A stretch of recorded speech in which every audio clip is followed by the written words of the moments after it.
In the storage room, Sarina Kaur regarded Gary Seven's limp corpus with an acute sense of frustration. She had come so close to extracting their prisoner's seemingly extraterrestrial secrets, only to be interrupted by that idiotic American and her cat. Now Seven appeared to have dropped into a comatose state. Had the strain of resisting the serum's compulsion caused irreparable neurological harm, or had Seven's apparent surrender eventually triggered some manner of deep-rooted mental block? Williams yawned. Frankly, Madam Director, we're wasting our time here, and I, for one, could use a break. Sadly, Kaur conceded that Williams had a point. Very well. You're dismissed for now. She turned her attention to the guard in charge of the storeroom. Bajan, please keep an eye on the prisoner. Summon me immediately if there's any change in his condition. But she was reluctant to leave the captive behind while so many of his secrets remained unplumbed. She toyed absently with the pen-shaped instrument she'd confiscated from Seven earlier. Keeping the point of the weapon carefully aimed away from her, she tinkered with its controls, which appeared to be activated by twisting the outer casing of the pen to various gradations. Suddenly, she discovered that it could be twisted in more than one direction.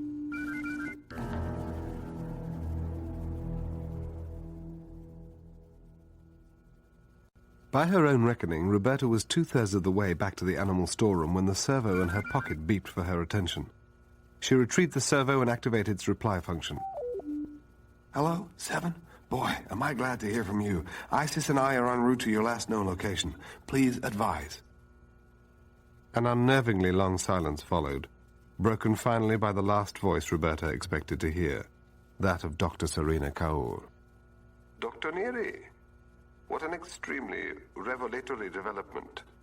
I look forward to meeting with you again, and as soon as possible. Roberta set her servo on tranquilize as Isis leapt from Roberta's shoulder onto the floor. Let's hope the chrysalis hasn't genetically improved its guard's marksmanship, she thought, as she took off down the corridor at top speed. Isis sped along beside her. Hang on, Seven. We're almost there. No such luck. Just as she approached a metal stairway, two teams of guards converged from opposite directions, blocking her way to the stairs. Halt! You are ordered to surrender to our custody immediately. She pointed her servo at the lead guard. Sorry, no can do. He let go of his pistol, then stretched out on the floor for a nap. Roberta reversed direction on an improvised detour through the bowels of Chrysalis. A pair of figures stepped out in front of her, cutting her off. Roberta almost tranquilized them with her servo, then realized that the men before her were none other than Takagi and Dr. Lozenak. Don't move. Trust me, this is more than just a pen. Dr. Lozenak's ancient eyes held bottomless reservoirs of sorrow and resignation as he leaned wearily upon his wooden cane. We did trust you, Veronica. That is why this is such a disappointment. Takagi was visibly agitated. How can you do something like this? Sorry, guys. It's nothing personal.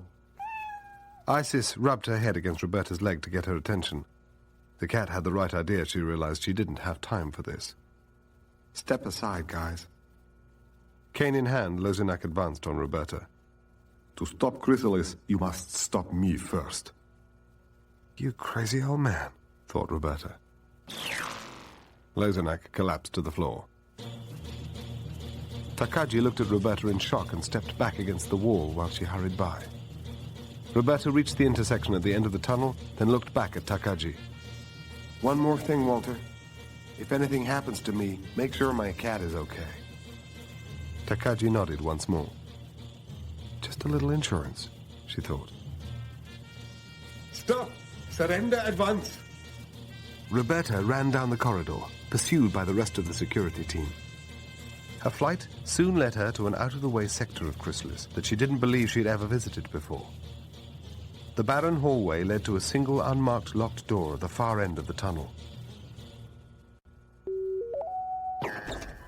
After zapping the lock with her servo, she dashed through the now open portal, looking back momentarily to make sure she didn't close the door on Isis's sinuous black tail. Inside, she found herself the focus of many small, wide eyes. At first, Roberta thought she had simply stumbled onto another classroom full of bright, genetically engineered superchildren. Very quickly, however, she realized with a sinking heart that this was a very different assortment of kids. The walls of the chamber were padded and covered with incomprehensible graffiti. Cushioning the walls was an obvious necessity, given that one child, a little boy with strangely leonine features, was busy pounding his mutated forehead against the wall repeatedly. One pale, gnomish child, whose cheek twitched uncontrollably, kept counting his own toes over and over with a frightening degree of concentration. Elsewhere in the crowded classroom, an industrious toddler scribbled on the walls with a thick black crayon.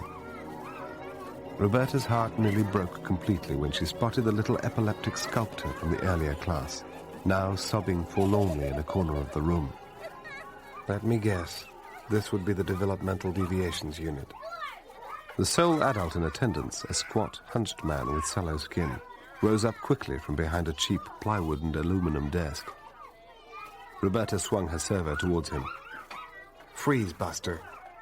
She was tempted to put the creepy, bug-eyed attendant to sleep, then port out in front of the children. These kids are so messed up, who's going to believe them if they say I disappeared into thin air? Or even a glowing blue cloud, she thought. A surprisingly strong little hand tugged on her skirt, and she looked down to see a cherubic little boy, maybe 5 years old, staring up at her. His entire body vibrated with barely contained energy. Who are you? My name is Oliver. What did you bring me? I'm the smartest one here. Can I have your pen? Not right now, Oliver. Isis hissed menacingly at Oliver, and Roberta deftly inserted herself between the boy and the annoyed cat. Oliver grabbed at Roberta's arm, trying to snatch the servo away. Give it to me, give it to me, gimme. Roberta held the servo above her head, out of Oliver's reach. The tip of the weapon pointed uselessly at the ceiling. Oliver jumped for her upraised arm, sinking his teeth into her biceps. Ow! Roberta cried out in pain, and the servo flew from her fingers, landing several feet away amongst a gang of children who instantly started fighting each other for the possession of the shiny silver prize. The slouching attendant lowered his hands to reach for a button beneath his desk. Isis sprang at the man like a miniature panther, but she was too late. A metal grill descended, sealing off the exit. Tendrils of thick white gas poured into the classroom from vents in the ceiling. If nothing else, the gas attack served to quiet the brutal skirmish that had broken out over possession of the servo. Roberta rushed forward, gently pulling the children's collapsed bodies off each other as she searched frantically for her servo. If I can just find it in time, I can still port us out of here. She tried to focus her increasingly fuzzy vision, which fell helplessly upon an indistinct black blur atop the attendant's desk. Isis was already out cold by the time Roberta's world went completely dark.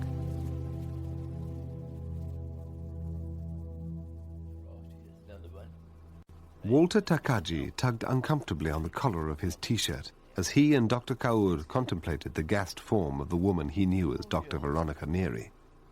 You know, Dr. Kaur, when you think about it, she caused more confusion than actual harm.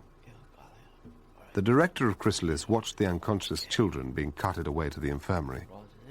She scowled thoughtfully. I think it best that we declare a moratorium on recruiting new talent into Chrysalis until we get to the bottom of these incursions, and perhaps beyond. About a meter away, the guards hefted the last of the imperfect children off the floor. A glint of silver caught Kaur's eye. She retrieved the disguised weapon. It appears that Mr. Seven and Dr. Neri, or whatever their real names are supplied by the same unknown agency. 2 Sikhs took hold of Roberta by her wrists and ankles. Kaur stared at Roberta as she would at a particularly virulent strain of bacteria. Put her in with her partner. I'll deal with them both soon enough. Another guard lifted a limp clump of glossy black fur. What about the cat? Kaur clenched her fists and unleashed some of her pent-up frustration on the unlucky guard. Adopt it, eat it, dissect it, do whatever you wish with the miserable creature. Takagi stepped forward. I thought maybe I'd donate the cat to the kids in Lot Epsilon. Noon seemed particularly fond of it. Just as he'd prayed, Kaur's forbidding attitude appeared to soften fractionally at the mention of her brilliant and multi-talented progeny. Fine. Give the cat to the children. Takagi gratefully took the flaccid, inanimate pet from the smirking guard. I hope Ronnie appreciates this, he thought. whatever happens to her.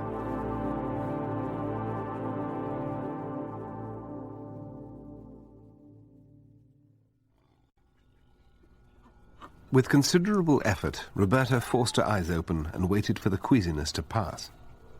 She was back with Gary 7 and the lab animals again, but this time on the wrong side of the prison bars. 7 hung, silent and all but lifeless, from the handcuffs that shackled his raw, reddened wrists to the bars of the cage. A single guard watched both prisoners warily. The uncommunicative guard walked over to a videophone mounted on the wall by the exit. "The woman is awake, Director." "And the man?" The guard shook his head. "Still silent as death." Kaoru sighed in disappointment. "I see. I will be there shortly."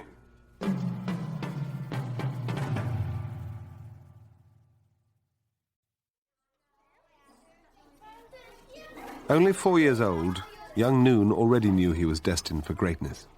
His mother had told him so frequently, and she was the director of the entire project. No wonder the sleek black cat had gravitated towards him as soon as Dr. Takagi had dropped the animal off at the classroom.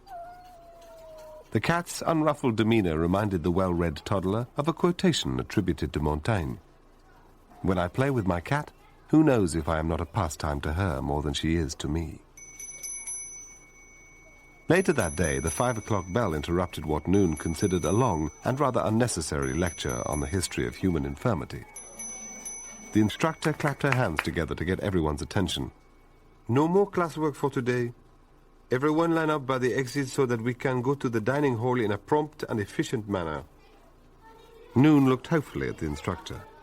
"Can I take Isis with me to the dining hall?" The instructor gave the matter a moment's thought, then shook her head. Probably not a very sanitary idea. Noon reluctantly placed Isis onto the floor and joined the other children by the exit. The instructors escorted the children out of the classroom and into the hall, leaving the cat behind. In Noon's imagination, Isis was already ravenous. He remembered that he still had a leg of tandoori chicken left over from lunch, stuck in his pocket, neatly wrapped inside a napkin.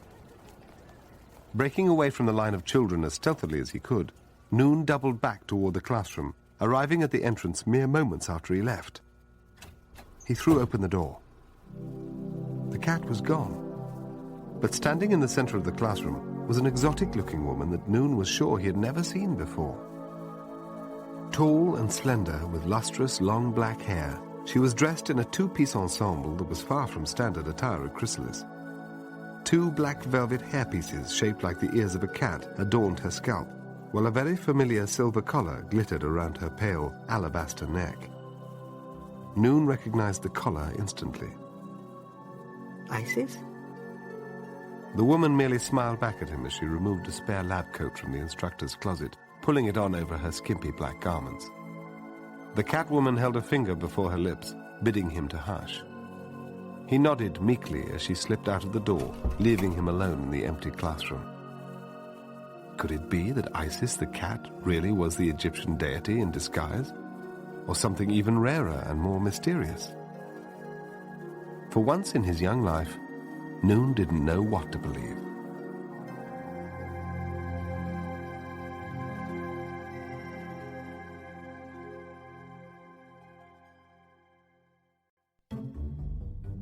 Isis walked by herself down the corridors of Chrysalis.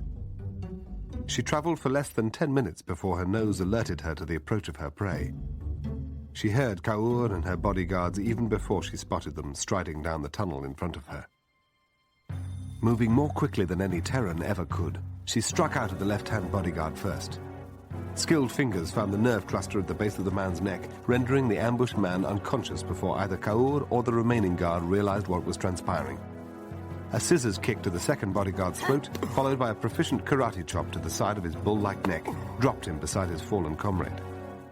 Kaur spun around in amazement. Who are you?"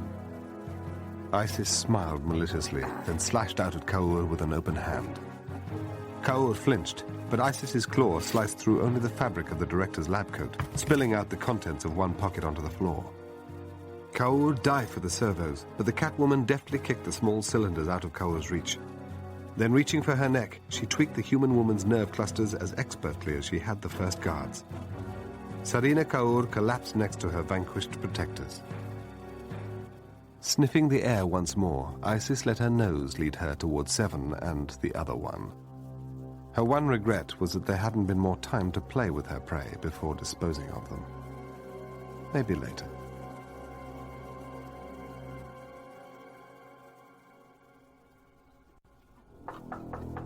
Roberta watched as the guard unlocked the door to the storeroom and opened it a crack. A second later, he slid slowly onto the floor. Isis, in her annoyingly attractive human guise, stepped inside and closed the door behind her. A servo was gripped in the Catwoman's impeccably manicured fingers. About time you got here, your slinkiness. Hurry and get me out of here. There's something wrong with Seven. The alien woman ignored Roberta's remarks, as was her habit. She rushed over to the cage and knelt down beside the comatose Seven. She thrust her hands through the bars of the cage, yanked open Seven's collar with both hands, then jabbed his breastbone with the knuckles of one hand. Seven blinked once and lifted his head from his chest, looking about with a somewhat dazed expression. Gary, you're back. You had me scared to death. My apologies. My brain and body went into deep shutdown mode to prevent me from revealing any of the Aegis' most crucial secrets. Fortunately, Isis possesses the knowledge and skills to return me to full consciousness. He tugged on his handcuffs. Isis, if you please. The steel links connecting the cuffs disintegrated instantly. Then the lock holding the cage door shut fell onto the concrete floor. As Seven emerged from his former place of captivity, Isis handed a pair of servos over to Seven, who returned one of them to Roberta. Roberta glanced down for a moment, and when she looked up again, Isis's human incarnation had vanished, replaced by an alert black cat standing smugly atop the crumpled fabric of a discarded lab coat. Seven took a moment to adjust his rumpled clothing, then quickly got down to business, debriefing both Roberta and Isis. His expression was grim and troubled.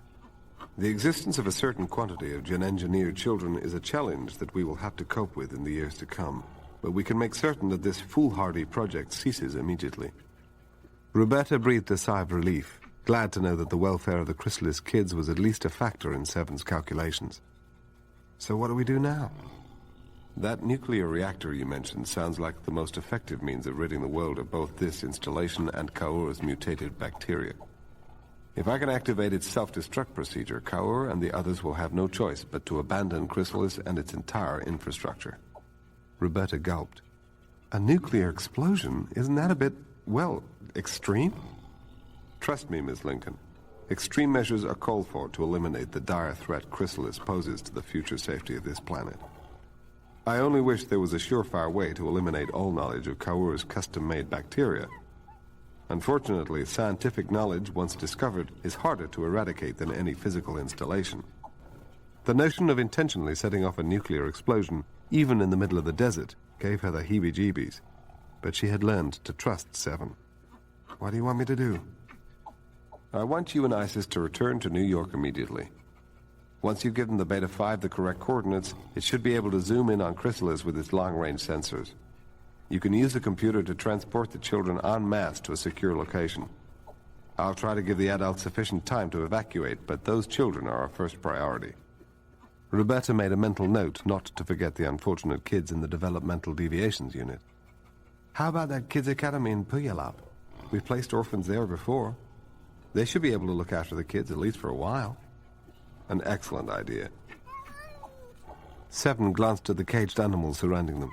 Thank you, Isis. I had overlooked these other life forms. He turned toward Roberta once more.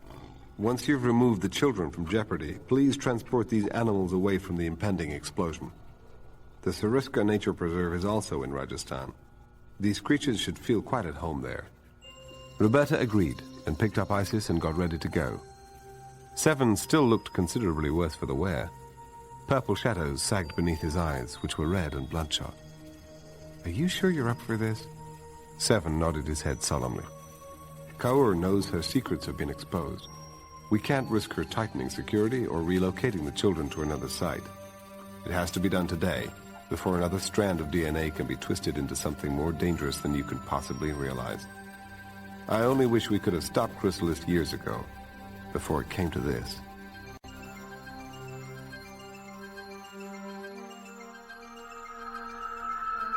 Only a few stray wisps of luminous blue mist still floated in the animal storeroom as Seven exited into the corridor. In theory, Roberta and Isis were already back in Manhattan by now, fulfilling their end of the operation. Isis's borrowed lab coat was a few sizes too small for him, but it would have to make do. Ill-fitting camouflage was better than none at all. Attention! Intruder alert! Be on the lookout for 3 unauthorized visitors. A dark-haired female, a blonde American woman, and a tall, brown-haired American male. The intruders are armed and extremely dangerous. Seven frowned, but wasted little mental or physical energy lamenting this unfortunate turn of events. With any luck, the project's security force would squander a portion of their efforts searching fruitlessly for the 2 female operatives, not to mention a missing black cat. Seven's own good fortune ran out at the very next intersection. A pack of security officers were heading straight for him. Halt! Put your hands up and surrender. Instead, Seven swiftly raised his servo. With expert aim, he targeted a guard behind the wheel of a small 3-wheeled scooter. The driver immediately collapsed over the steering column, causing the vehicle to veer wildly out of control. The driver and his passenger would merely be stunned when the vehicle inevitably slammed into one of the tunnel walls. To make the most of his reprieve, Seven sprinted down the empty hallway at full speed, occasionally firing back over his shoulder at his pursuers. The guards began firing back at Seven. Seven knew he couldn't evade the blistering hail of lead for long. He slammed his shoulder against an exit door, breaking the lock. He found himself on a wrought-iron catwalk, several flights of stairs above the ground floor. He looked out over the enormous vertical shaft penetrating the hub of Chrysalis. Elevator cables dangled from on high, extending through a circular gap in the floor to the sublevels below. That's where I need to go. On the other side of the mammoth shaft, roughly a quarter of a mile away, a bearded guard shouted and pointed at Seven with the muzzle of his gun. Stop, or I'll shoot. Seven started down the iron stairway leading to the lower levels of the catwalk. At least it's downhill all the way, till I get to that reactor. Bullets ricocheted off the metal steps and handrails, throwing sparks in every direction. More trouble rushed towards Seven from below. Glancing down through the grillwork beneath his feet, Seven spied a security team hurrying up the steps to intercept him.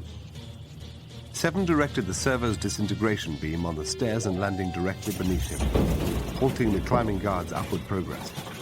His tactic had bought a few more seconds, but left him effectively stranded. His cool, analytical gaze fell upon the dangling elevator cables. The cables were approximately 40 feet away from the edge of the steel landing, a considerable jump, even for him. Nothing else to do. He aimed his servo. The guardrail disintegrated. He hastily shuck off the confining white lab coat and wrapped the fabric over the palms of his hands. He backed up against the wall of the shaft, then ran towards the edge of the landing and hurled himself into the gap. Forward momentum carried his fragile human frame toward the hanging cables even as gravity pulled him down. 60 feet above the floor, he came within reach of the cables. Hands swaddled in protective cloth, he grabbed onto one of the thick steel cords, abruptly arresting his descent.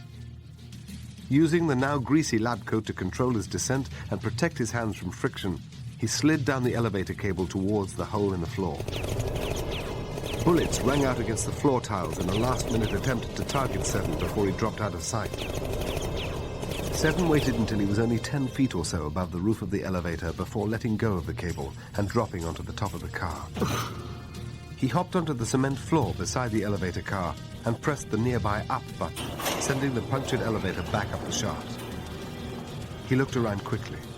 Warnings were painted on the wall in front of him. Caution, atomic power station. No unauthorized personnel permitted. 2 armed guards flanked what appeared to be the only entrance to the power station. One of the guards raised his rifle. Identify yourself. Seven knew he couldn't outdraw both armed guards with his servo, so he clicked the transport function of the servo instead, summoning a cloud of roiling, luminous plasma that shielded him from their view. With both guards firing randomly into the fog, Seven used the sound of their weapons to target first one guard, then the other. Then he cancelled the transporter command and methodically searched the pockets of the nearest guard, quickly turning up an electronic passkey which he inserted into a slot next to the door. The door began to slide upward, receding into a slot in the ceiling, and Seven shouted at the startled technicians, "No one move!" A single technician risked Seven's wrath by slipping his palm down on a large red button, triggering an immediate alarm. Seven swiftly turned the servo's beam on the security-conscious offender. The individual drooped in his seat, but the damage had already been done. No matter. Kaur and her security forces were bound to guess my intentions eventually, especially after seeing me slide down that cable to this level, he thought. He gestured at the remaining technicians. All right, I want you all to leave here as quickly as possible. Except you. Seven singled out a lanky European whose security badge identified him as Ryan Johnson, chief engineer. The other technicians made themselves scarce. Seven walked between the rows of consoles, quickly familiarizing himself with the layout, then turned to Johnson. How do I initiate the self-destruct procedure? The man's weathered face went pale. That's impossible. Only the director can order the detonation sequence. Recalling Roberta's account of her own capture, Seven was not surprised to see thick white fumes entering the control room via the ceiling. He aimed his servo at the corners of the plexiglass window occupying most of the southern wall of the chamber. He set the beam on disintegrate, then proceeded to dissolve the molecular bonds holding the massive sheet of transparent plastic in its frame. A single shove sent it falling onto the concrete pavement one level below the control room. Fresh air rapidly entered the once sealed chamber. Now then, Mr. Johnson, I believe you were about to show me how to destroy Chrysalis. Johnson sat down in front of a microphone and switched the mic on. Activate emergency self-destruct sequence. Control room authority Johnson/Zeta. Executive authorization required. Johnson turned to Seven. Only the director can give the final command. The computer's programmed to respond to her voice alone. Prompted by Seven, Johnson scribbled down the required command on the back of a green and white computer printout.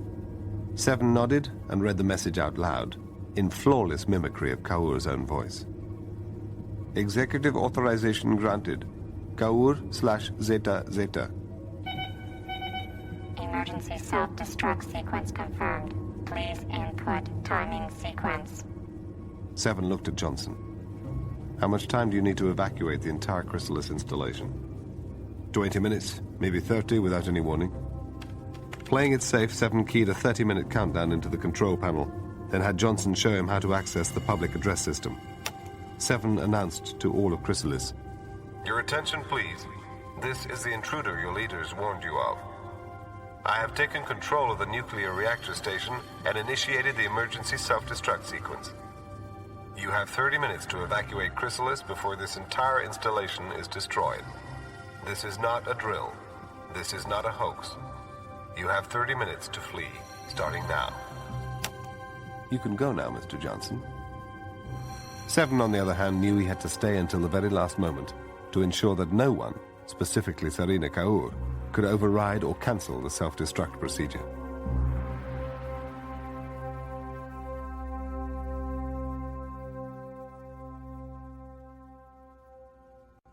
Attention, 22 minutes to atomic sterilization. Donald Archibald Williams raged as he keyed his security code into the electronic lock guarding the top-secret germ warfare labs on level 4. I should have killed that smug American bastard when I had the chance. He cursed Sarina Kaur as well for dragging him into this bloody project in the first place. Now, with his future suddenly thrown into uncertainty, Williams intended to secure a crucial bit of insurance to help him weather whatever storms might lay ahead. Nothing like a unique new bioweapon to use as a bargaining chip. The Russians are bound to be interested in Kaur's pet bacteria, and maybe the Americans as well. Strictly off-limits to all but Kaur and her most trusted associates, the cool, air-conditioned metal vault contained only a locked filing cabinet and a refrigerator hooked up to its own emergency generator. Williams attacked the filing cabinet first.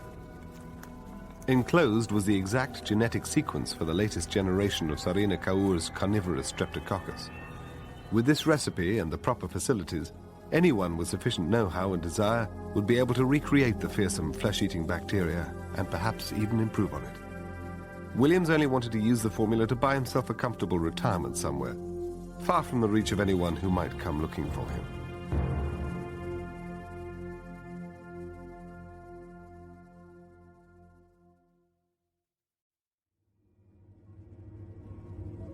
Attention. 15 minutes to atomic sterilization. From his seat at the control panel, Seven studied the various gauges on display. Temperatures within the reactor core would soon pass the point of no return as the uranium fuel rods melted into a single critical mass. Seven hoped the chrysalis's numerous inhabitants had heeded the previous warnings and that they were already on their way to safety. The sealed metal door at the far end of the control room blew out of its doorframe, knocking Seven out of his seat and onto the floor.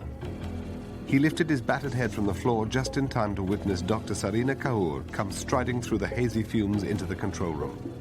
She held a Walther PPK pistol in her hand. "Please don't get up, Mr. Seven, and keep your hands where I can see them. We don't want another demonstration of your singularly efficacious penmanship." His servo tucked away in his pocket, Seven avoided any sudden moves. Kaur hurried to the control panel Seven had just vacated. "Abort emergency self-destruct sequence. Executive Authority Kaur/Alpha Alpha." Attempting to abort self-destruct sequence. Seven watched as Kaur stared uneasily at the gauges before her. He guessed that the data was not encouraging. "Dr. Kaur, we need to get out of here. Let me up and I'll get us both to safety." 10 minutes to atomic sterilization. With all of Kaur's attention focused on the reactor controls, Seven hurled himself out of the empty window frame looking out over the turbine chamber. Seven fell 50 feet to the level below. The impact when he hit the ground jarred his bones, but he absorbed the blow as best he could by tucking his limbs against his torso and rolling as he landed. He found himself not far from the base of the massive containment silo. The reactor core, overheating, was sending a torrent of hot steam through the power-generating turbines. Attempting to abort emergency self-destruct sequence. 10 minutes and holding. Kaur had succeeded in arresting the chain reaction. Seven hurriedly climbed the scaffolding between the silo and the turbines. "I have to make sure that reactor blows, no matter what happens to Kaur or myself," he thought. Fortunately, there was more than one way to cook a reactor.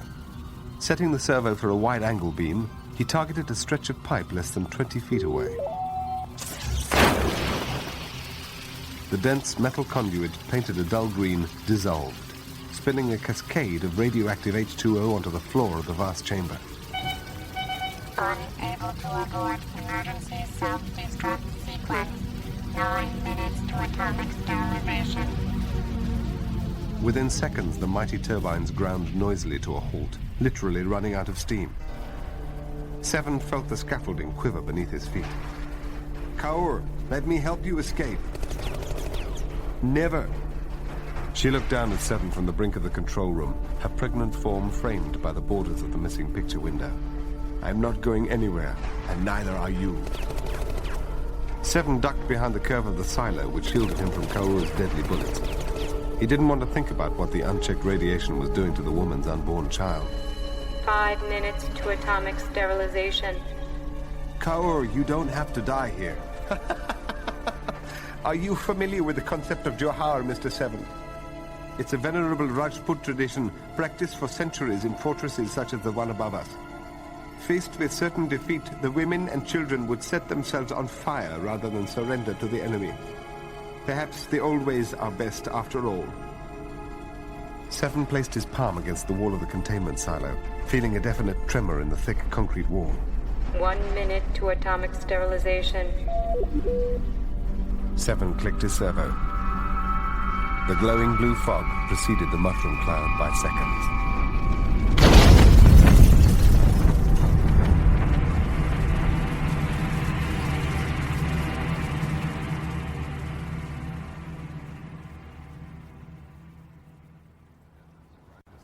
The next day, back in New York, Gary Seven and Roberta Lincoln watched Walter Cronkite intone solemnly upon the view screen of the Beta 5. The government of India has confirmed that an underground nuclear test, the first in their nation's history, occurred yesterday beneath the desert. Gary Seven had had enough. The government of India Lower audio transmission.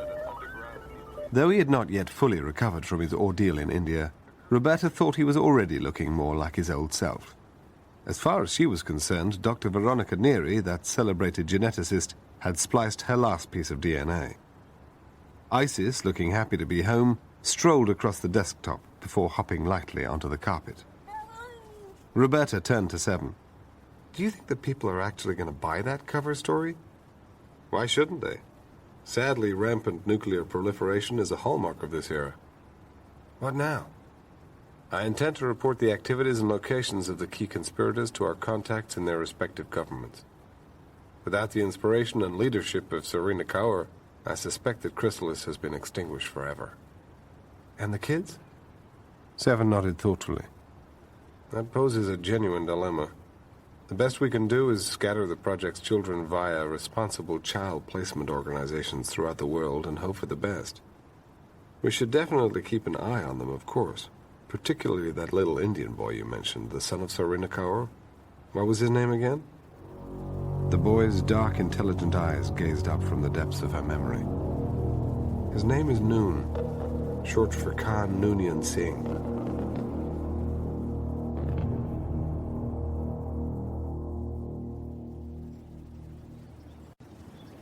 Several weeks later, in Chandigarh, India, lightning flashed to the south, heralding the coming monsoon.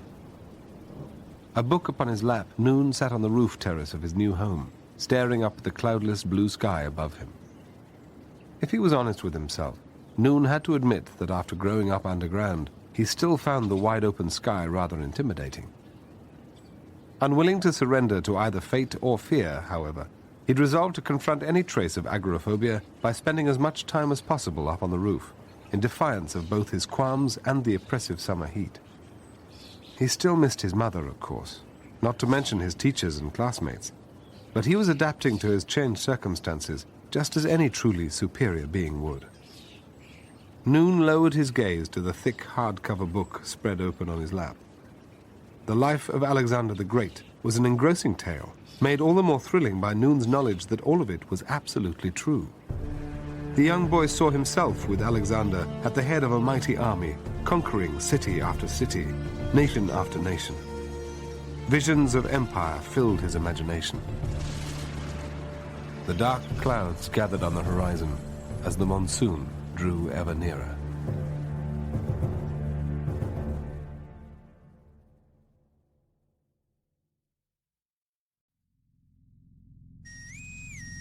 Captain, we are approaching Sycorax.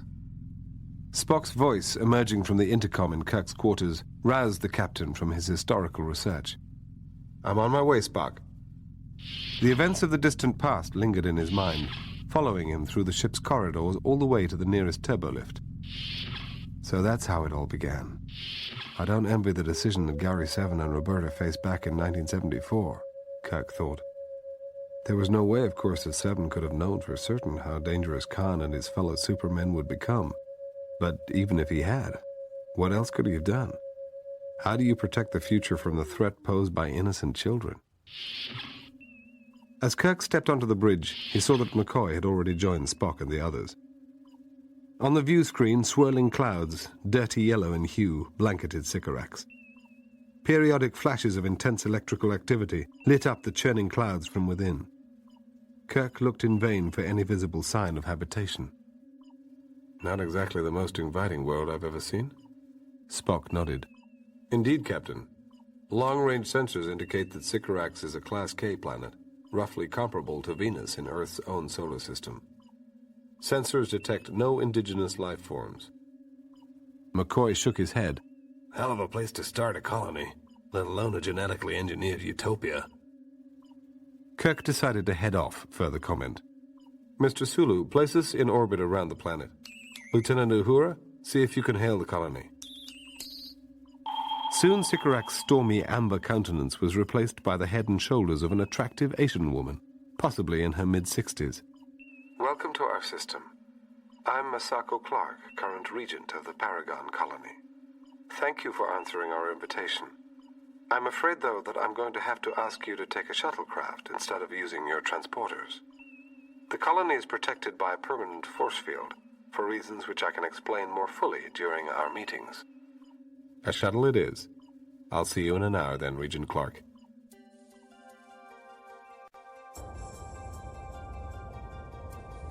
The Paragon colony turned out to be enclosed in a large domed biosphere, approximately 50 kilometers in diameter, and apparently built atop an immense crater in the planet's scorched and splintered surface. The dome was a pale translucent green. A sparkling bluish aura hinted at the existence of the force field defending the dome from the planet's unforgiving environment. Masako Clark led a party of maybe a dozen men and women who crossed the hangar on their way to the shuttle. Kirk couldn't help noticing that even the older citizens, silver-haired though they may be, looked healthy and fit. Regent Clark wore a skin-tight one-piece bodysuit that could only become standard apparel on a world where everyone had flawless physiques. Welcome to Sycorax, gentlemen. I'm afraid that we have been cut off from the rest of the galaxy so long that we don't actually have any sort of diplomatic corps. Kirk smiled at Clark, then introduced McCoy. The good doctor, Kirk was glad to note, offered their hosts nothing but down-home southern charm, despite his personal reservations about the colony and their mission. Ma'am, you'd never guess that you don't receive visitors every day. Clark accepted the praise humbly. In all honesty, I have had a bit of practice recently. The welcoming committee behind her began to part down the middle, and 3 Klingon soldiers in full uniform joined the regent at the front of the delegation. Clark smiled. Permit me to introduce our other guests. I believe you already know Captain Koloth. Koloth greeted his old adversary with mock hospitality. My dear Captain Kirk, how delightful to see you again. Masako Clark stepped between the rival starship captains. The Klingon Empire has also expressed an interest in, well, absorbing our colony into their alliance. Kirk was only too aware that where the Klingons were concerned, alliance was merely a euphemism for out-and-out conquest and tyranny. He suspected that the regent knew this too. So why invite the Klingons here unless she had no other choice? Koloth nodded in a deceptively agreeable manner. We feel it is in the best interests of the Paragon colony to accept the protection of the Klingon Empire. The galaxy is full of dangers, as I'm sure I don't need to remind you, Captain Kirk. The Enterprise's captain eyed Koloth suspiciously. So what does your empire get in exchange for your vaunted protection? Our intelligence informs us that the geneticists bred here are second to none in their knowledge of advanced genetic engineering techniques. The Empire would welcome adding their technological expertise to our own. McCoy looked at the Klingon with undisguised dislike. I'll bet you would. I don't imagine your leaders would have any qualms about applying genetic engineering to your own people. Korax, one of Koloth's lieutenants, laughed derisively at McCoy and the other humans. Only Earthers would devise a means to create a race of conquerors, then forbid its use. Weaklings. Koloth interrupted. We mustn't bore our hosts. After all, there's important diplomatic business to attend to, is there not? Masako Clark nodded. Naturally, we intend to give the Klingons' proposal all due consideration. But before taking such a momentous step, it seemed wise to consult the Federation as well. Especially since our original gene pool is derived from Earth's human population. I would certainly like the opportunity, Captain Kirk, to discuss this matter with you more fully sometime soon. In private? Koloth frowned, but Kirk thought he grasped the bare essentials of the situation. Obviously, Clark did not feel free to refuse the Klingons' dubious protection outright. He had entertained hopes of joining the Federation instead. When his communicator beeped, Kirk stepped away from Clark, Koloth, and the rest of the delegation. Kirk here? What's happening? It was Spock, who wasted no time getting to the point. Captain, a Klingon battlecruiser, Class D7, has revealed itself in orbit around Sycorax. Logic suggests that the Klingon Empire has designs upon the Paragon colony and its unique scientific resources. Out of the corner of his eye, Kirk saw Koloth watching him smugly. Kirk spoke into his communicator. "Tell me about it, Spock."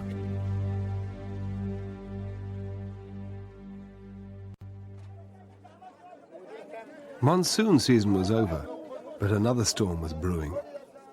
14 years old, Khan Noonien Singh could feel the tension in the air as he sifted through the used books piled high in one of the many stalls in the crowded Nai Sarak Bazaar in Delhi. Yesterday, only slightly more than 24 hours ago, India's controversial Prime Minister, Indira Gandhi, had been assassinated in her garden by her own Sikh bodyguards. His friends back at the university, where he was working towards a doctorate in engineering, had cautioned the young prodigy not to leave the campus this morning, given the heated emotions raised by the Prime Minister's murder. Yet Noon had never been one to let fear determine his actions. Now, however, he began to wonder if his pride had overcome his judgment. Without warning, the book merchant snatched a dog-eared history text out of Noon's hands. "Get out of here, you filthy Sikh! Get away from my books!" An angry retort sprang to Noon's lips, but he held his tongue, suddenly very aware of the wrath-filled eyes that glared at him from every direction. Noon's hand went instinctively to the silver-plated dagger tucked in his belt. Until today, he'd only carried the brightly polished kirpan for tradition's sake. Never before had he needed it for self-defense. Noon glimpsed tendrils of ash and smoke rising above the sales banners festooning the buildings less than a block away. Angry shouting drew nearer. The crowd surrounding Noon took up the cry. Kill the Sikhs, death to them! Then a rock struck him soundly in the face, bruising his cheek. Get him! Kill the dirty Sikh! As much as it galled his soul, Noon realized he had to flee for his life. Kill the Sikhs! As he sprinted, adrenaline fueling his athletic legs, he saw with horror that he was not the only victim of today's furor. The hate-crazed mob was taking vengeance on every Sikh in sight. Looters ransacked Sikh businesses and homes before setting them to the torch. Suddenly, a drenching splash of liquid struck him in the face. With horror, he realized he'd been doused with kerosene. The scratchy sound of a match being struck sent a shiver of terror through his body. A fiery death was only seconds away. Half blinded by the kerosene in his eyes, he darted up the alley, clearing a path with frantic slashes of his dagger. An unexpected voice called to him. "Noon! Khan Noonien Singh, over here!" Noon glanced to the right, where he saw a pale-skinned stranger standing in the doorway of the pillaged tailor's shop. The stranger spoke with an American accent. "There's no time to explain, but you have to trust me." A blue mist seemed to fill the entire entrance of the plundered shop. "Hurry, Noon. You have to trust me." Noon found the entire situation incomprehensible. But what other option did he have? Keeping a tight grip on the handle of his kirpan, he flung himself toward the fog-shrouded doorway and into the unknown.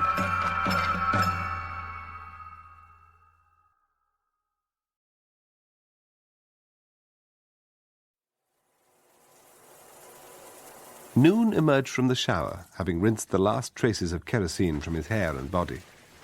He was relieved to see his dagger, wiped free of blood and soot, sitting atop the bathroom counter along with a change of clothes. Toweled, dried, bandaged where necessary, and suitably armed, he rejoined his anonymous savior in the office outside the bathroom. His gaze drifted involuntarily to the heavy steel vault from which he had exited that cool, luminescent fog. The nameless American was seated behind a marble-topped desk.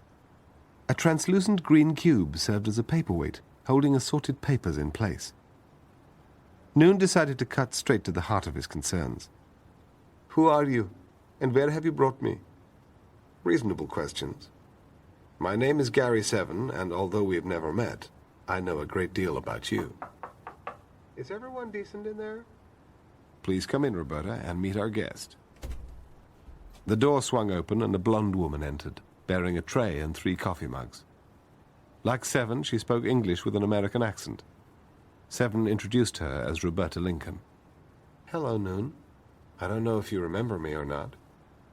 Noon examined the woman's face. There was something disturbingly familiar about her. "You were a chrysalis, beneath the desert." "That's right.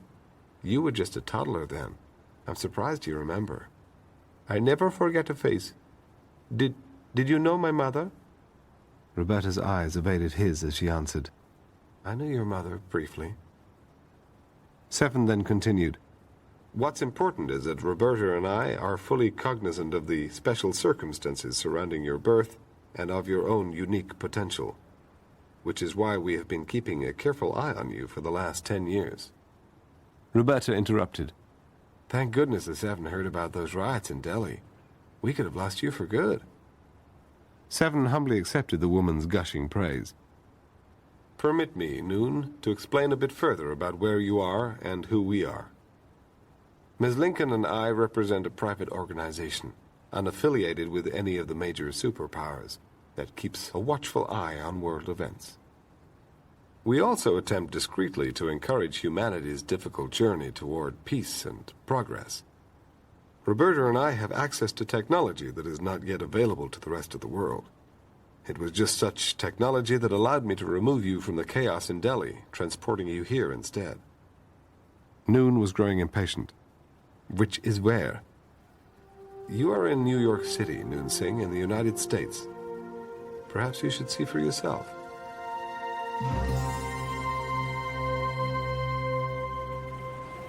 Noon was seldom at a loss for words, but now his jaw hung open mutely as he gaped at the glittering spectacle of Manhattan at night. He turned away from the ledge toward Seven, questions burning upon his face even through the bruises and the scabs. How? Matter transmission? Something like that, although I'm afraid that the world is not yet ready for the secret of this technology. For a long second, Noon toyed with the idea of trying to force the secret out of Seven or Roberta, but to do so, he realized, would be less than honorable. The man had, after all, saved his life. Noon bowed to Seven. I am in your debt, and you have given me much to think about.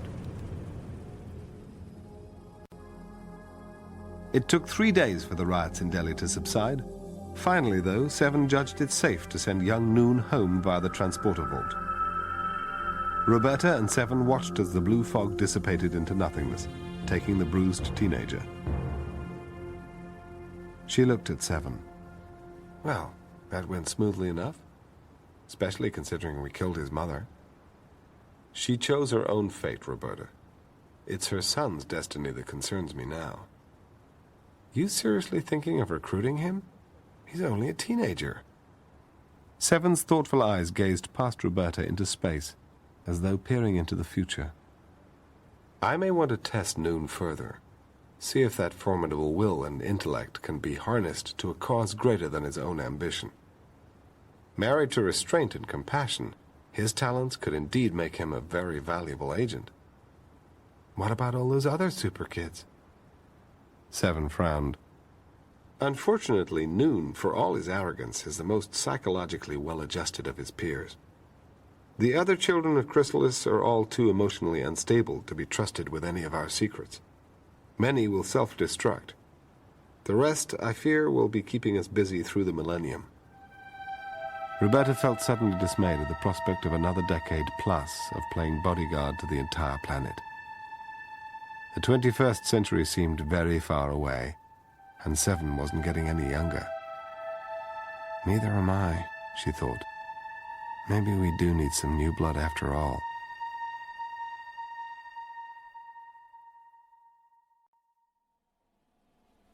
Kirk looked away from the viewer at the workstation that the Paragon colony had provided for him. He wished he could go back in time to warn Seven about Khan, but unfortunately the eugenics wars were something that human history had to live with. The knock on the door of his VIP suite interrupted his speculations. A young, somewhat nervous-looking colonist in an olive bodysuit entered. Regent Clark is ready to see you now.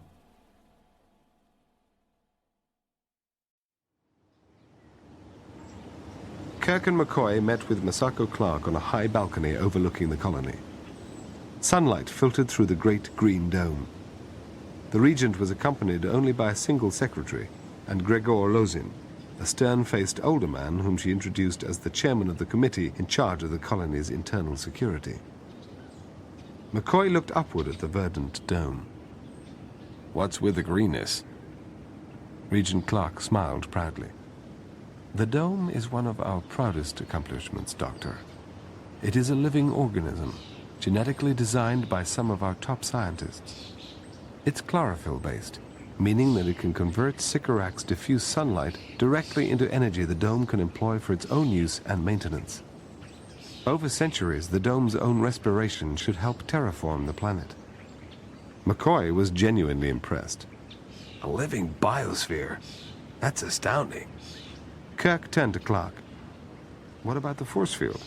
Is that to reinforce the dome against the extreme atmospheric pressure of Sycorax? In part, Captain.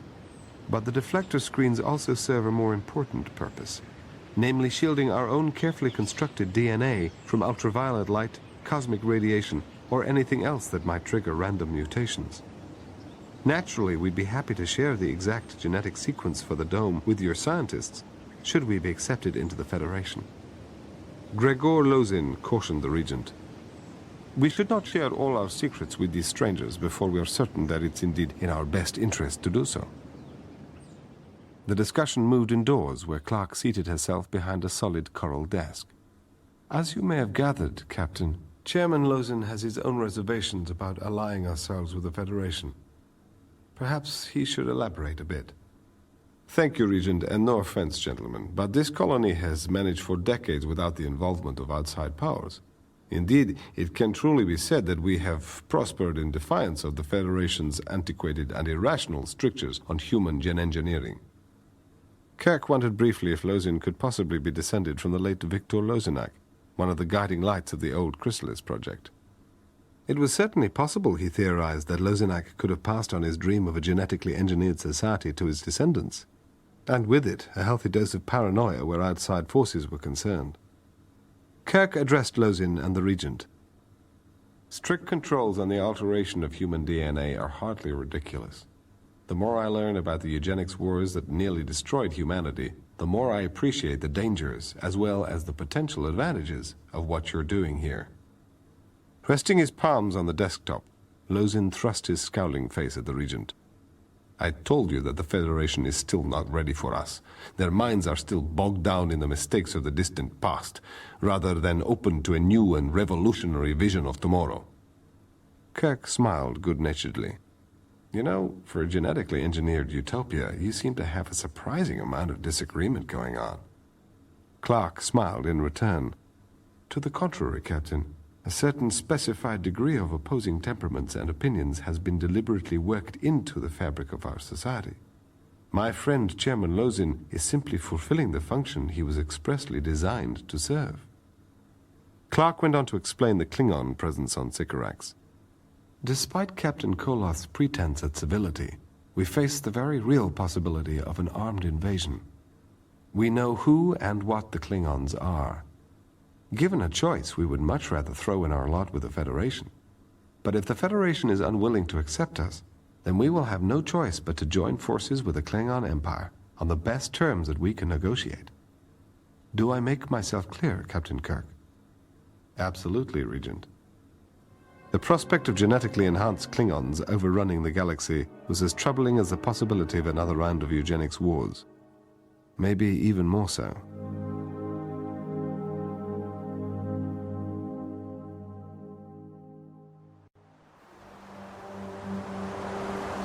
Antarctica's frozen wasteland was colder than Rurapenthe, Gary Seven observed.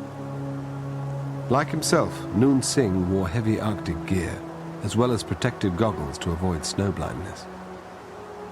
Less than 2 hours ago, Seven had surprised Noon in the Indian city of Bhopal, where the young student had been visiting friends during the annual Sikh festival of Nanak Jayanti. Seven had finally chosen to call in the favor that the gifted teenager owed him. His intentions in doing so were twofold. For one thing, this seemed like a good mission on which to test the youth. For another, he needed backup on this operation. Noon's genetically enhanced stamina made him better equipped to cope with the inhospitable Antarctic climate than either Roberta or Isis. Noon spotted the base before Seven did.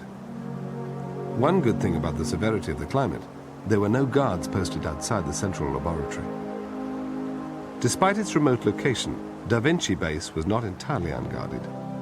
Security cameras were mounted at regular intervals, but the blowing snow flurries limited their usefulness. Seven suspected that the central hut, which had a satellite dish atop its roof, was the nerve center of the base. As they crept toward the main laboratory, Seven noted that Noon had already drawn the modified servo that he had provided the Indian youth with. Unlike the multi-purpose nature of Seven's own standard servo, Noon's device was capable of only two discrete functions: a mild tranquilizer beam and, in the event of an emergency, a pre-programmed escape command that would automatically transport the young man back to a secluded alley in Bhopal. They quickly located the front entrance of the hut. Seven burst into the laboratory, wielding his servo like a gun. Please cooperate. No one will be harmed. Disregarding Seven's suggestion, a uniformed soldier pulled his gun. Noon immobilized the armed guard with a tranquilizer beam.